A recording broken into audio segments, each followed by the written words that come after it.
What is up, everybody? This is Marshall Lee of DonkeyJawProjects.com, and this is the Early Bird Artcast number 58. And we got two people on here. We're gonna talk about all kinds of stuff. We'll see. We'll see what the morning brings us. But we got Russ. How you doing, man? Hi there. Hold on. I got the feedback on. I keep muting and then unmuting, and then I run into this problem. All right, so Russ, how you doing, man? Good morning. So everybody, you can find the links for Russ and Peter down below. Peter, how you doing? I'm doing great. Awesome. So there's links to their YouTube channels down below, and we're just gonna hang out and make some art and chat. Pete's fine. I think he's hallucinating through lack of sleep. Yeah. Yeah, he doesn't sleep very much. He's an artistic vampire.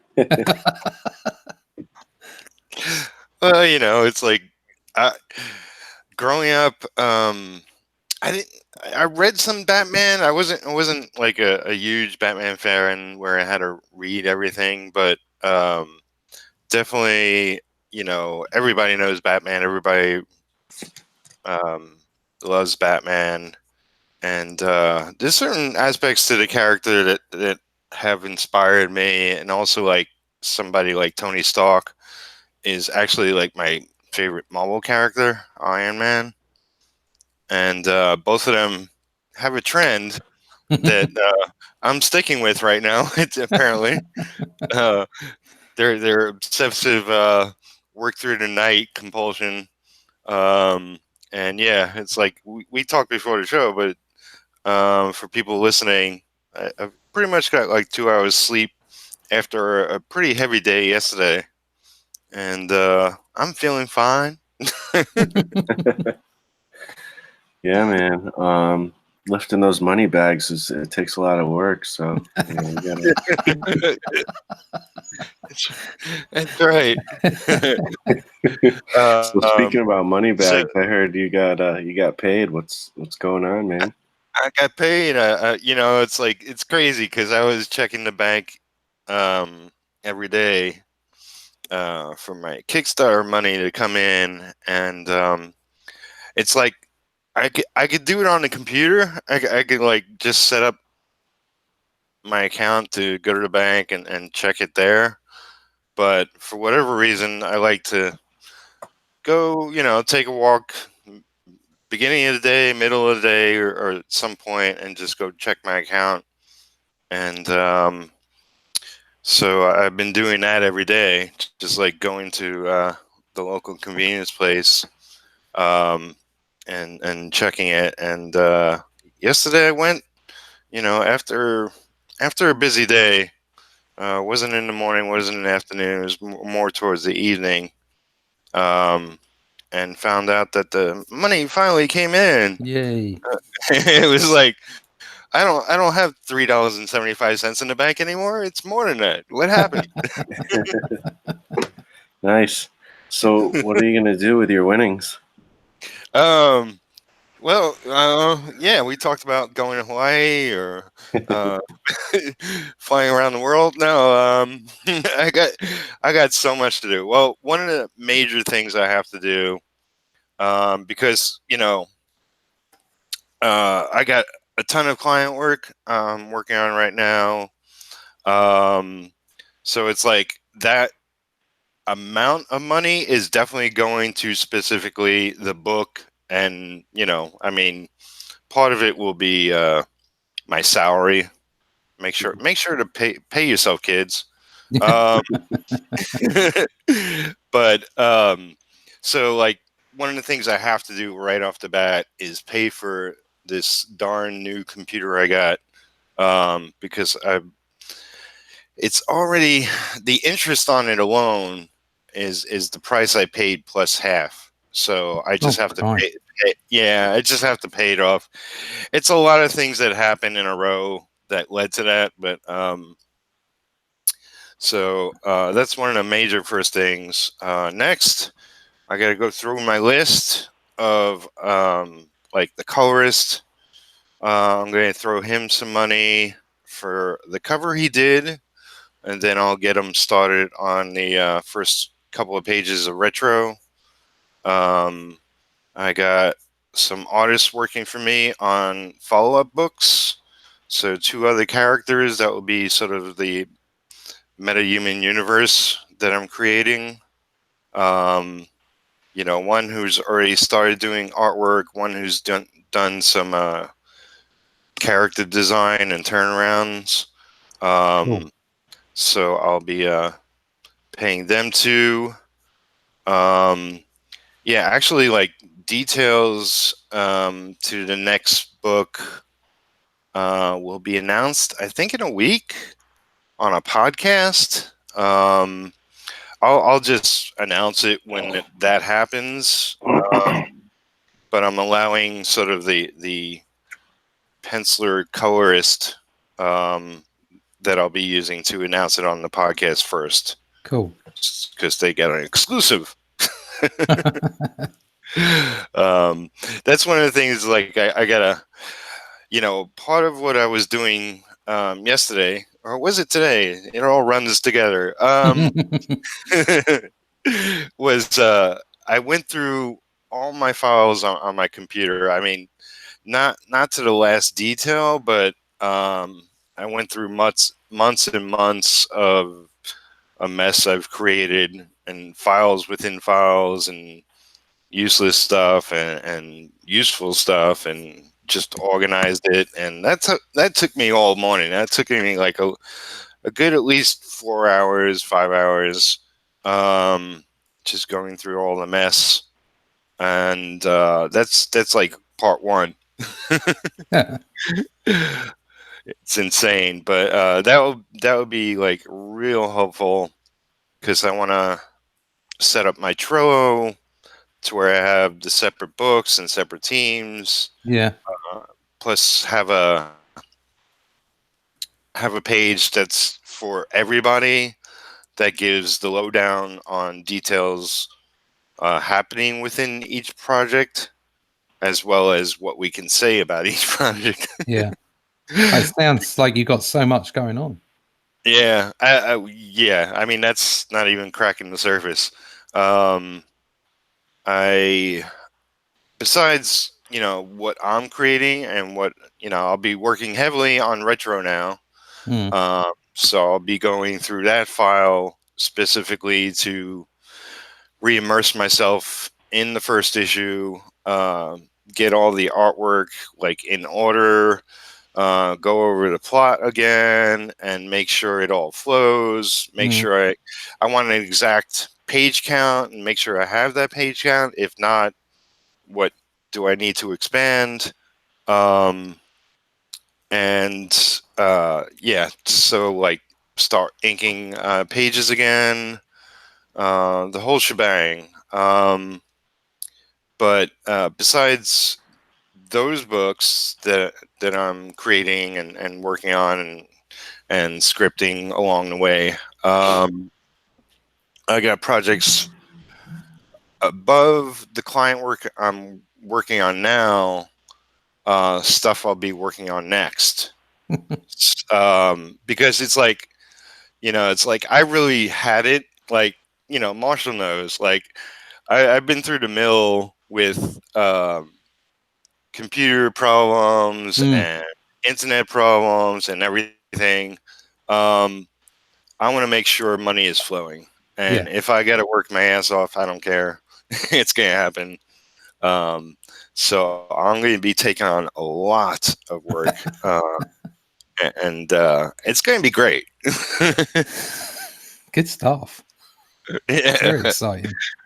Yeah, and it's like every day this past week has been one surprise after another. Just like things connecting, and things really, really, really working out. It's like I have a messenger chat group of my own, and one day I just posted it in that Lego song from the Lego movie. Every day is awesome. It's like, yeah, every day is awesome, and things are going really, really well. Excellent. That's so good to hear. Yeah, yeah. Yeah, no doubt. What about you, Russ? How do you organize your commissions and things you got going on? Is it crazy like that? It's crazy at the moment. As everyone knows what it's like. It's feast or famine. We've talked about this before. It's what last year was very quiet for me. The year before was just manic, and basically since April this year, it's just kicked off to a point where I'm having to do 6-7 days a week to make it work. Wow. Which is great because you've got to take it while you've got it, because it's easily lost. So just like Peter was saying there, you've got to queue up the next set of jobs, and you've got to start schmoozing with people, and making contacts, and getting yourself in front of people so that when the space is there for the next job, you're available, and they think of your name. Great. But the work that I'm on at the moment is the finances. It's obviously storyboarding is paid pretty well compared to comic strip, and I've been able to pick up some other stuff as well that I've had to do on the night shift, as it were. And so hopefully that'll all come to a crescendo where it will pause around September, October, and then I can use a portion of those finances to make my own book. And then so hopefully I won't have to kickstart it or Indiegogo or whatever. I won't have to do that from a nil position, as it were. I'll be able to what I want to do is catalogue the production of the book without showing too much of the story away, so that people can see it build up. And then when it's almost complete, then go for the crowdfunding, so that people can go back and see a catalogue of the work and don't feel there's any risk to it, but also hopefully appreciate the work that I've put into it, and with any luck be excited about the content. So it's a slightly different way to approach it, but hopefully that'll do me in good stead. And then fingers crossed, I'll get some more storyboarding next year and I'll do it all again. Yeah. Yeah, I mean, I think that's a great way to approach it. One thing I've noticed, it's not a technique that your social media gurus will say, but one thing I've noticed is there's a lot of people who they're actually their presence online is a little bit rare, but they are known for something. Yeah. Kevin Cross is probably a good example of that. He used to be on all the time, different like shows and stuff, but even then, like, his store would only be open once in a while, and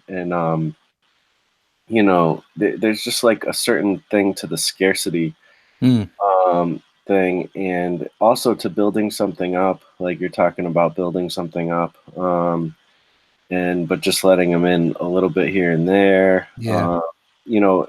It's I mean, I think you're looking to do more activity, but I noticed that people who are around like kind of rarely, when they do come about, like it's like all of a sudden they get, that people have been waiting, and they get, the kind of a lot of sales actually, when it's time to finally do it, and as opposed to somebody like me who's pitching something every other week.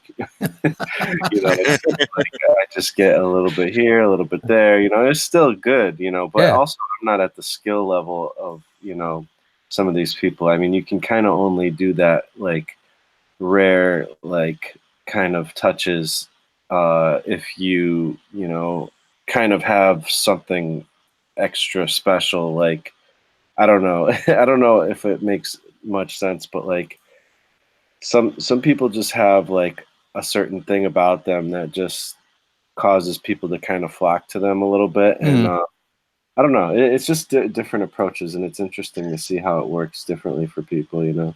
I think that's the great thing, is the variety. If everybody's just shouting at the audience, look at me, look at me, look at me, in the same way, then it just becomes a screaming fit, doesn't it? It just becomes white noise. But if you all do it differently, then people can pick you out. And it doesn't, like you say, it doesn't matter which way you approach it, whether you're kind of like a little rare and then crop up every now and then with something amazing, or if you're a steady sort of flow of information and content like you are. People can see that and they can connect with that because you're there all the time, or a lot of the time, and they can connect with those things. Like, oh, right, it's Marshall again. Yeah, I've got to go see that. And then obviously the sales will flow from that as well. So it's that's what's most important, is the diversity of approach, and also the diversity of content. So there's something for everyone, and there's a message for everyone, and there's a way of approaching everyone, because not everybody likes the hard sell, and some people do. Some people react to a hard sellers. Oh yeah, I want that. It's like I've got a friend, and everything that's shiny is like a squirrel. Oh look, there's something shiny over there. There's something shiny over there. It's like I've got to have that because it's the next great thing, and he loves that. That's the way he works. He loves it. And then I'm not very good at responding to a hard sell like that. I kind of go, no, I don't want it. Don't tell me what I want. but when people connect with me, much like you guys are connecting, I like that. I like to see a story. I like to see the people behind the project, behind the content. I love watching Jeff Lafferty. He's great to watch, and he's so calming as well. He's much like you, Marshall. He's got, and actually both of you, but you've all got something in common, is that when you come on and talk, it's very calming. It's very nice to listen to, and that connects with me. It's not going to connect with everyone, but you're right. Diversity of approach makes a big difference. Yeah, absolutely. I'm thinking of Keanu Reeves. Like currently, there's he's an actor. He's not a comic maker, but he's like, he had a movie out last year. He's got currently he's got a video game coming out that he's a part of. He's got movies coming up. He's got projects he's working on that won't be out for a while. I mean, he seems to be constantly in the public eye, constantly promoting his next thing. And it's like, I'm not sick of him. It's like, I've been following him for years, and it seems like he's been going, definitely full time in the past year. There's other actors that I haven't seen for a long time, and when they pop up, it's like, oh yeah, that guy, I remember him. I want to go see what he's got going on. Yeah. Interesting. Keanu specifically right now is pretty hot, I guess. With the John Wick movie, I was watching. There's this one show I watch called I think it's called Charting with Dan or whatever. It's one of these YouTube sites that does movie reviews and stuff, and they're really good. And they really get detailed in their charting, and I like to watch the weekly charting videos sometimes. And they were talking about Keanu Reeves and John Wick and stuff, and like that movie is blowing up. Like that's like one of those surprise hits where like everybody already knew that was popular, but it's just like blowing up like crazy right now. Yeah, Keanu Reeves is incredibly watchable, and I think when we talk about actors and actresses, it's the ones that are. It's not necessarily the ones that are the best actors that are the ones that bring in the crowds. It's those people that are just so damn watchable. They fill the screen, and you're there for them. I mean, Keanu Reeves does have a range. He is a good actor, but he's pretty much Keanu Reeves. When you go watch him, he's either bad Keanu Reeves or good Keanu Reeves. It's the same thing, really. But he's immensely watchable. I love watching him. And of course, on top of that, he's genuinely a really nice guy. And damn it, the guy's 53 and still looking the way he does. I hate him. Wow, I didn't realize he was that old. That's crazy. Yeah, I mean, it's like, wow. I train. I still train at the age I'm at. I still get up and do stuff, and he's just but I've still lost my hair, and I'm bigger than I was when I was 25. And I look at him and think, how the hell does he do it? Wow. Making that big actor salary. That's how. Yeah. It's funny. Yeah. But yeah, he was okay. So yeah, John Wick is blowing up, and that I think they might be even planning a fourth movie, and I have to go see that because it's got so much style to it, and it's got like they're building this whole universe within the movie series, franchise. And he was in I forget the name of it, like some romantic comedy on Netflix that he shows up in, and he's got the Cyberpunk 2077 that he shows up in as a character in that. And yeah, he's just all over the place. I think he's even doing animation voiceover on something. But yeah, exactly what Russ was saying. It's like he might not always be great, but like I would watch a bad Keanu Reeves movie over many other actors. Over many other bad movies, yeah. Yeah. Of which there are numerous. It's funny. Yeah, he can definitely make a difference. He's definitely one of those people that you can kind of sit through a pile of rubbish, and if it's got Keanu in it, like doing his thing, you're like, oh yeah, I'll cope. Yeah, But I enjoy most of this stuff too.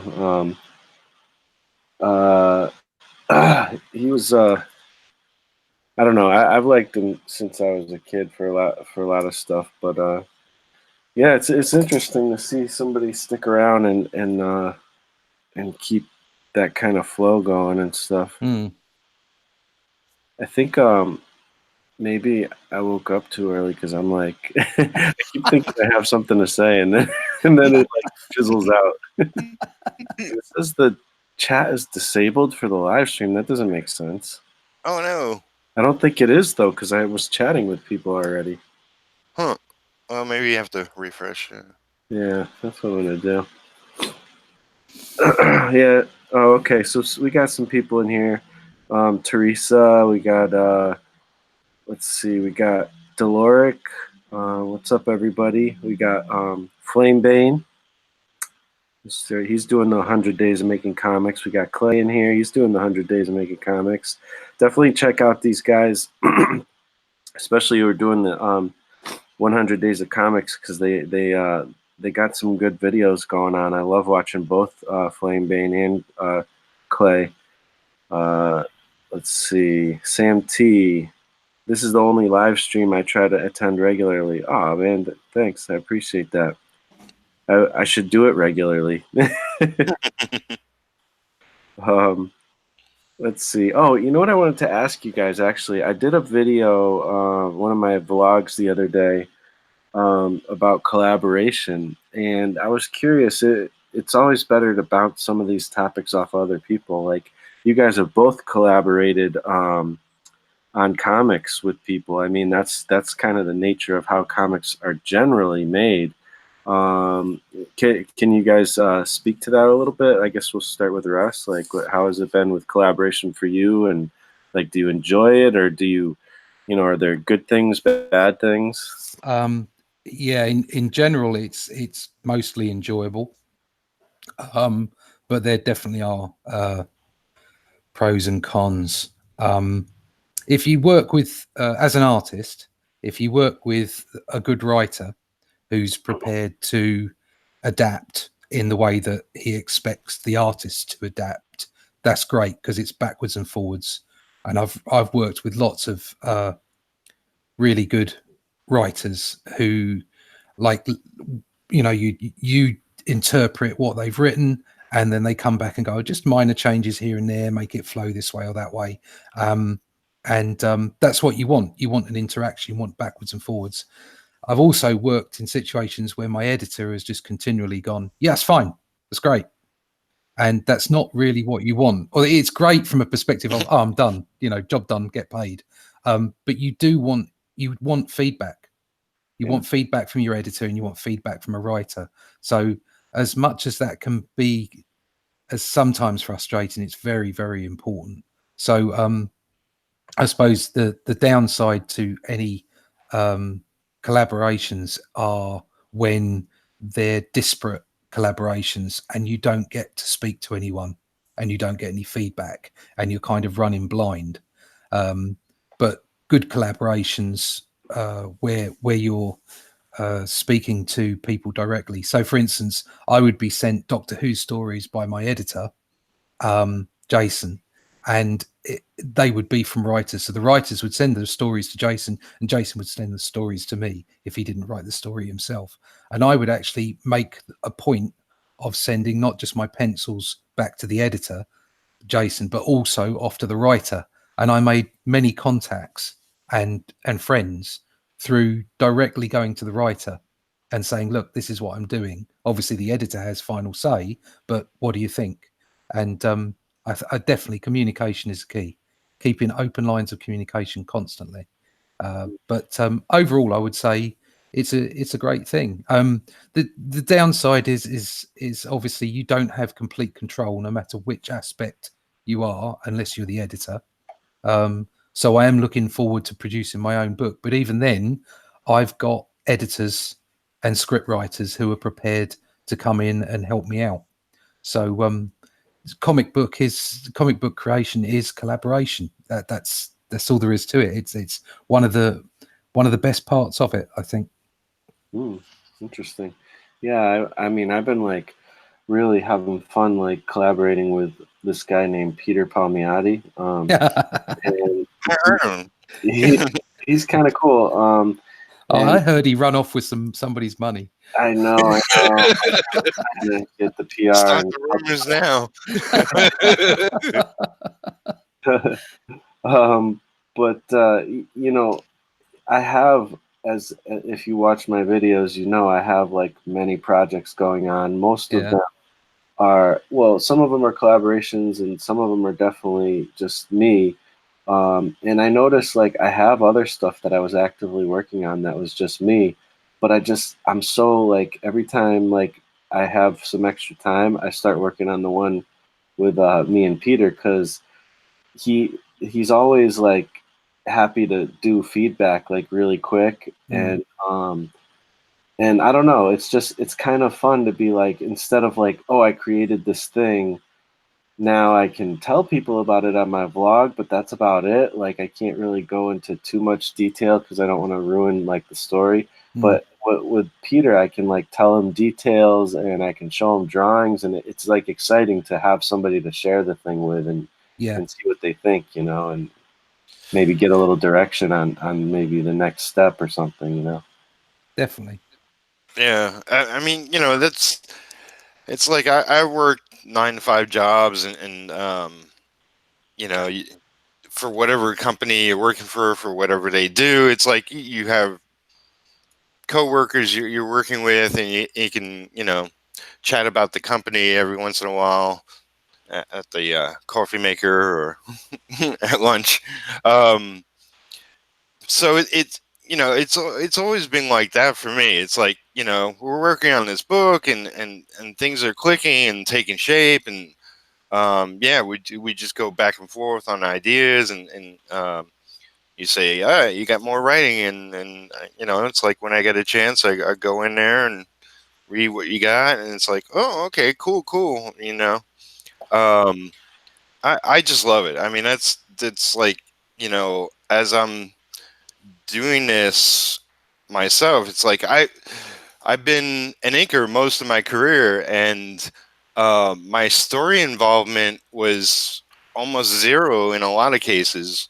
I voiced my opinion or gave my 2 cents. But now that I'm collaborating with you and I'm collaborating with some other people, yeah, it's a lot more exciting, and it's everything I was missing when I was working for the big two. It's like, yeah, it's great to get a big paycheck. It's great to put out, a book essentially that people will see, um, and bring, like be in every store around the world. But there's something more fulfilling about making something that's your own and bringing life to it, and just doing everything, creating the words, creating the backstory, creating the visuals. um it's a lot more fulfilling. Yeah, yeah, I agree. It brings something else to the process. I think as far as the way things have changed, basically over the last 5 years, it seems to me that unless you're working on Batman or Spider-Man, you're not hitting stellar um, sales figures. And actually, in the bottom 3 to 500 of sales at Diamond, you're looking at sort of around somewhere between 500 and 2,500. As a lot of sales figures. And I think indie comics can actually hit those figures when you go in crowdfunding. You can have 1,000 people buy your book, and that's 1,000 people that really, really, really want your book. That's not a casual pickup. They've come looking for it. So I think there's a lot to be said for doing your own work, doing your own creation, and producing that and getting it out to people. Yeah, for sure. So what would you guys say is like, I don't know, like what would, like, if you were to give, because one thing is not everybody collaborates. A lot of times in the indie sphere, a lot of people just kind of do their own thing by themselves. And what would you guys say is like maybe some tips if somebody is looking towards collaborating? And I mean, it can get a little dicey as far as like, well, are we collaborating, or are you paying me to do this, or like, or do I have to pay you, or like, there's that. But then also just the actual craft of like trying to put a comic together with people. Do you have any tips or anything? You want to go first, Pete? Okay. I'll make up some. Stuff that you like from your experience, because you guys both have had experience with like on a professional level with this kind of thing. So like, what are good things to remember, when you're collaborating and stuff, I would say like the worst thing I had to deal with personally, was like, always when things go south, it leaves a sour taste. Um, Sometimes friendships are lost because of it. And it's like, it's the old thing of mixing business with friendships or business with family. Um, but it's like I try to shake it off and then just move on. I had one case where I was working with an artist, and he had a friend who like co-scripted or co-created and then scripted, and the writer um was like, okay, I don't want to do this project anymore for whatever reason, and so the artist was left with the project, but then the writer wanted to sort of like, you gonna buy me out, or you can't really use what you did, because this is my concept, my idea. It became a thing, and the artist finally just decided to not publish it at all, like in any form, because he knew probably the writer would just, come after him and try to take credit or try to take money or whatever. He's like, it's just, even though like I was hired as an anchor on the project, and so I got a paycheck out of it. It's like I would have loved to see it published, and if we can wrangle it into another shape or something. But he decided just to drop it totally and move on to what's next. That's because hideous. That's a horrible story. Yeah, there's lots of things that have gone down like that. I mean, that's not even the worst thing out there. Oh no. Oh no, I know that. I know that from personal experience. Yes, there are far worse things. Yeah. Yeah. So I mean, I guess like one thing is, it's important to be really clear from the get-go. I mean, it's weird because I feel like I'm going to say things that I don't actually do though, because like it is clear. It's good to be clear from the get-go. It's good to have a good relationship with the person, but things can go south, and that is one thing sometimes I worry about with collaborations is, when you first start a collaboration, it's exciting, you're into it, both parties are like, oh, we're best friends, like things are cool. But that's how probably a lot of collaborations start, but we hear so many times of bands breaking up and, collaborations going sour and things like that. Like things can get sticky. So it's actually that I've heard people talk about like doing, having a contract and it's like, it's more of like a, let's stay friends contract, it's like if this and this happens, then this person has a little more control or whatever. So that way we know that it's their decision and it's okay or something. Or I don't know. There's all kinds of things. What do you guys think about that kind of thing? Absolutely, you need contracts, and it doesn't have to be full-on legalese. Just a small email note between you on some agreed terms would do it. So we agree that should this be taken by somebody else. I mean, let's get this straight. I'm no legal expert, but these are things that have worked for me in the past. So, for instance, you agree that via email between each other that if this were to be taken on by a publisher, we would split any profits 50-50 as an artist and a writer. But if one side decides that they want no more to do with the project, the other person has a perfect right to go away and take that project and get it printed and take 100% of the profits. I'm not suggesting that it is something that everybody would want to agree to, but it's just a term that you can put down and you can kind of shut any of those problems off right from the start. That's obviously if you're just collaborators. Well, I say just if you're collaborators, if you're people that are coming up with an idea and a concept and you want to take it forward. Obviously, if you go to a publisher, they'll have their own set of contracts, NDAs, and all kinds of stuff anyway. So normally that it's not a problem. But definitely, you've got to agree terms before you start. Before you set pen to paper, you have to agree exactly what the terms are. And to be perfectly honest, it's usually when money rears its head that the problems occur. So it's not really an issue for the most part, and then suddenly when the dollar bill turns up, people can start getting very weird indeed. And it doesn't help. That's what happens with bands. I mean, it's like all of a sudden a label picks you up and they don't like the drummer. So then there's like friction right there.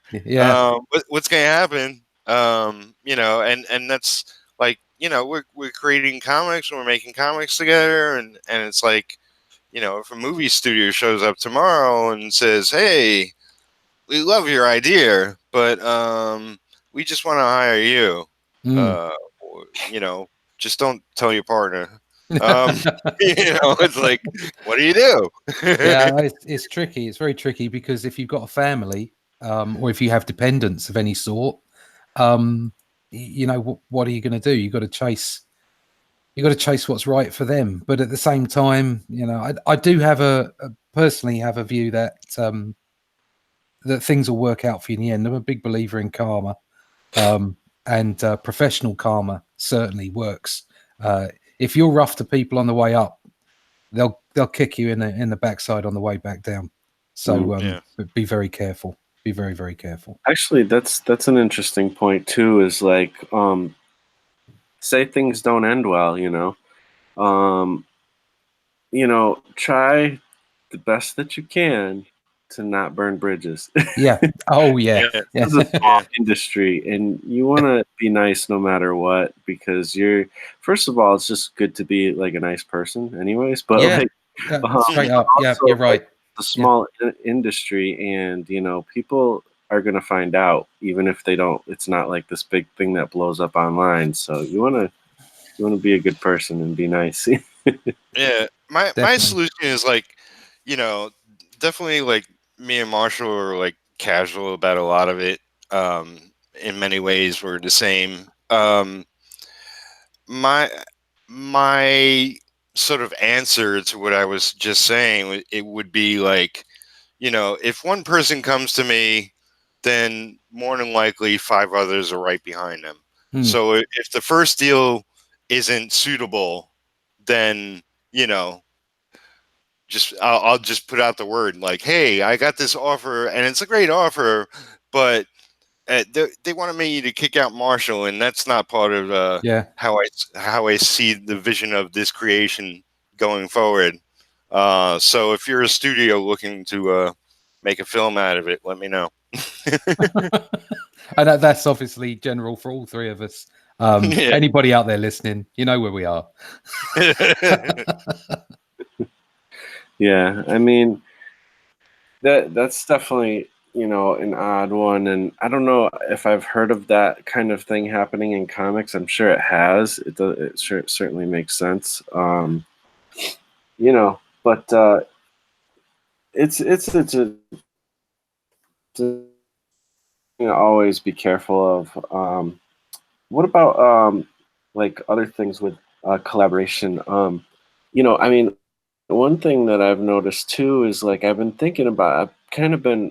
I've already had a lot of these thoughts in my head, but I'm starting to see like different people do different things, and I'm actually really inspired by what Peter's been doing, as far as like trying to build up a team and trying to just work with other people and not just do everything. And also, like a lot of people who've been doing some of these Indiegogo stuff, things and Kickstarter things, like they usually have a lot of them have a team, and it's kind of nice. Like it's actually really nice that I don't have to write lone wolf. I can just go to the script and see what my duty is for the day and work on it.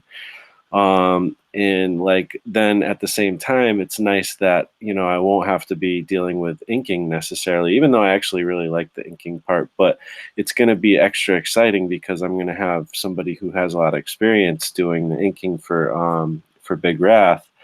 And then just other collaborations. Like I'm starting to think about that. I'm like, you know what, it would be really cool to have this person like maybe do some penciling and I do the inking or whatever. Whatever. Like, it's nice to not have to do everything because I've been doing that for so long, and that's really tough, even when it's a small story. Oh yeah, yeah. I've always wanted to work with an inker who would just take my work and do their thing to it. Yeah. I mean, obviously, Pete and I will eventually get together at some point, which is hopefully going to happen. But what I mean is I've always, up until very recently, I've been looking for the page rate. I mean, we had a conversation about this, Marsh. I was looking for the page rate, and the model's changed. There is no Marvel bullpen anymore. That's not the way the world works. And first off, you have to do a lot of inking yourself. It seems to be that with digital inking, there seems to be a big push towards one artist doing the penciling and the inking. And I think there's something lost in that, to be honest. And it's part of the collaboration conversation, in that the way that so many of the great artists from the Bronze Age like John Buscema used to do. They used to do some fantastic plans. You could see the dynamics in the way that their figures moved and their scene composition. And then they'd get an inker who understood them perfectly, like Joe Sinnott or Tom Palmer, onto their inks, onto the art. So you could churn out pages, and these inkers would churn out the inks, and the pages would just look fabulous, and they would tell a story so well. And it was the perfect of collaborations. The only one that I can remember that was more recent of that would be Jim Lee with I've forgotten the guy's name. Scott Williams. Yes, that's it, Scott Williams. I mean, those two just, and in all fairness to Jim Lee used to work his pencils up a whole lot more than a lot of the Bronze Age guys used to, and the inks would still look fantastic. So that would be my perfect environment. So if, for instance, if I won the lottery tomorrow and I didn't have to worry about getting a salary, I would instantly install a team where we could just pump out comic books. And I could just sit down and do what I've always wanted to do, and that is just pencil and do nothing else. There you go. What about writing? Do you know what? I've never considered myself a writer at all, but I was convinced by a certain editor that I should give it a go, and I'm actually very pleased with the outcome of what I've done. But it's a lot harder to write than it is to draw, and I'm sure writers will say the opposite. It's a lot easier to write than it is to draw, simply because you're used to doing one thing or the other. Right. But I'm very pleased with the outcome of my writing, but it's not my natural environment. Man, riffing off what you said, like imagine John Buscema for his whole career was just inked by one person. Oh, yeah, that would not be good. It's like variety is such a thing. Yeah. I mean, between like he had an inker on himself when he was on Avengers and a whole slew of different inkers when he was doing Conan, and yeah, I mean, it's like to see him reinterpreted by different anchors gave such life to his work and insight that, yeah, I mean, yes, I've been an anchor most of my career, and I'm going to stick up for anchors, but yeah, definitely. No, it's a lot. It's a fading art because of the digital aspect of things, and also because depending on the kind of artist you are, I mean, I want that to happen, but I want to trust the inker, and unfortunately, when you this is going to sound so arrogant, and it's not supposed to. As you come up through the indie books, as you come up through different stages of artwork and people's skills and abilities, from my perspective, I trusted very few people to ink my work. Yeah, I was a bit of a control freak about it, and felt like, well, it wasn't going to do the pencils the justice that I felt it deserved. Yeah. But as you bump into people who you look at, like yourself, for instance, and you look at their inks and you go, oh, wow, those inks are better than my inks. I mean, I like to control my pencils, but at the end of the day, my inks are okay. Those inks are gorgeous. That's when you start realizing that collaborations with the right people, with the right inkers can really expand your work. And it's like seeing somebody else color it. The artwork that I get back, I just got a bunch back from Draw the Marvel Way from James Afredi, who's a colorist on that, and his colors are just so gorgeous, and it really brings your work to life. And the idea of seeing my pencils brought to life by an inker, not just by a colorist, I like that idea. I like the idea of pumping out pencils day in, day out. It's telling a story and just whipping from one page to the next, and then somebody else finishing it off and making it look fabulous. Yeah, I mean, I love the whole idea of like Marvel and DC, and I don't know, whoever originally created the idea of having a whole group of people on a comic, Mm. pull it all together, make it one thing, and make it great. And there's a little twist to what my company is going to be, but it is the idea of a team working on a book Mm. and making something greater than one of us would be able to. Mm. Oh yeah, that's the whole point. And there's something noble about that, I think, because it removes ego. It's like you're all part of it. You're all responsible for the final outcome and for how good it's going to be. Yeah, and like what you said, like the some people approach you to have your work inked by other people, and I love that sort of DC and Marvel forces that on individuals at times. Yeah, you got no choice. It's like, there you go, it's done. You give us the pencils, and it's like, Yeah. yeah, okay, they're done, and it's like, okay, go away now. The pencils are done. We'll have someone sort the rest of it. Go and do the next story, please. And Yeah. there is something to be said for that discipline. Yeah. Yeah. Because I've run into that a lot. I mean, especially working on such a vast array of pencilers.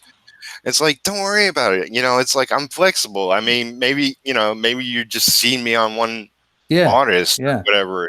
It's like, I know what I'm doing. Trust me. Yeah. I mean, it's like, okay, so it's the same old adage, isn't it? It's like bad inks can make good pencils look a bit rough, but good inks, really, really good inks, can't possibly make bad pencils look good. Yeah, it doesn't matter how good an inker you are. If the guy who's drawing underneath it hasn't got a clue what they're doing, you're on your own, aren't you? Yeah. I mean, there are some, especially back in the day, there were some inkers who really knew how to draw, much like yourself, Peter. And and that's the point. Is if you can really draw. I mean, I've had my work colored as well. It's the same with colorists. If Yeah. the colorist is not an artist, if they're just a designer, say, then they're not going to get it right. They've got to understand how musculature works and how anatomy works if they're going to light something correctly. Yeah. And if they don't, then again, if you've got great inks and great pencils and a bad colorist, it's going to ruin it. But if you've got a fabulous colorist and your pencils underneath it are awful, there's not a lot the colorist can do.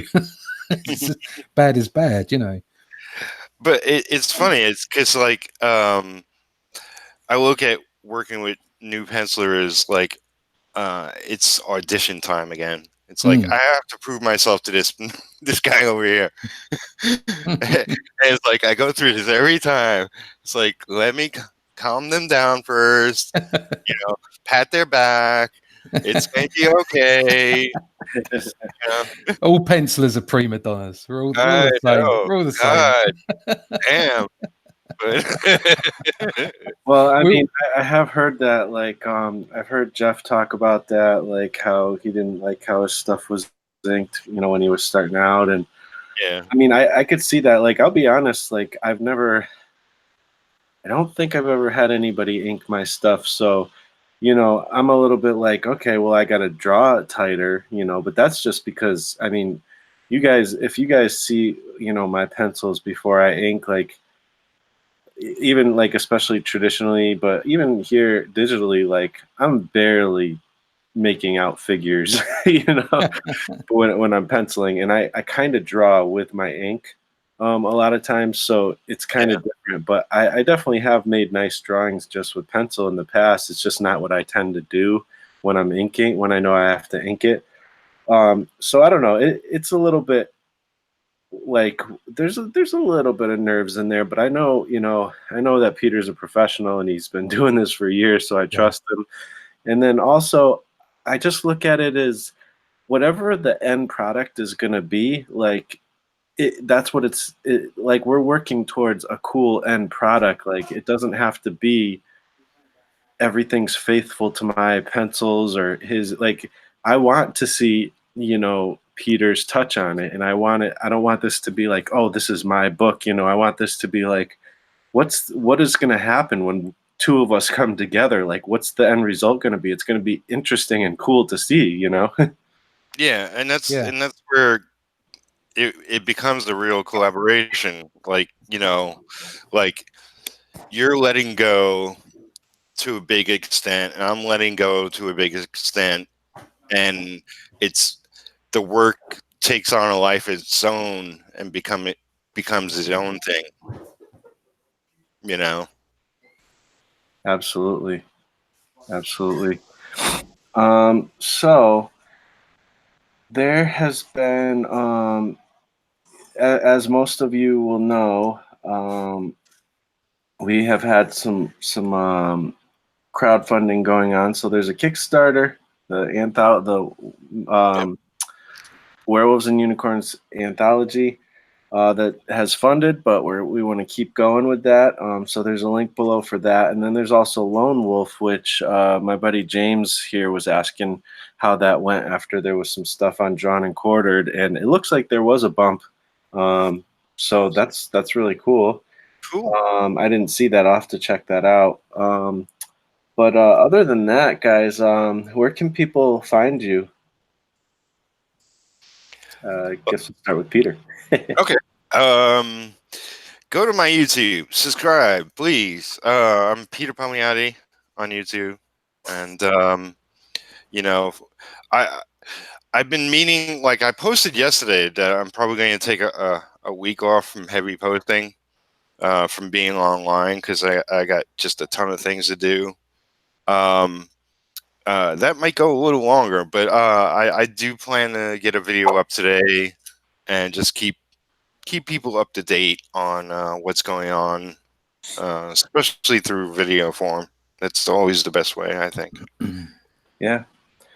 Cool. And the link is down below for Peter's YouTube. What about you, Russ? Where can people find you? Yeah, I'm with Peter there. I've found over the last few months that my preferred method of social media is YouTube. So come find me at Comic Book Black Belt. You can also pick me up on BitChute as well, because I've got a backup channel there, if people would prefer to use BitChute. But obviously, there's the usual places. You can find me on Facebook, on Twitter. There's a new one called MeWe. I've gone there, although I saw some pretty horrible stuff there today, so I might remove myself from that. Yeah, you just find me around on the internet, and also on my website, russleach.com. Yeah, come find me anywhere there. Awesome. And you guys know where to find me. DonkeyJawProjects.com is the main link. Marshall Lee _DJP on Instagram, and I'm everywhere else, so Marshall is omnipresent. So what's up? Marshall is omnipresent. Yeah. He's everywhere. Hit the like button. Hit that like button. And actually, you can find me in the Bahamas. I'll be there. With my Kickstarter money. That's right. I'm rich for life now, right? I funded a Kickstarter. I'm good to go. I can retire. Awesome. Well, while you're chilling at the beach in Bahamas, I'll be heading off to work here. So thanks everybody for watching and hanging out in the chat. Thank you guys for coming on again, as usual. It was a great conversation. Thank you. And we will talk to you guys on the next one. Cheers. See you.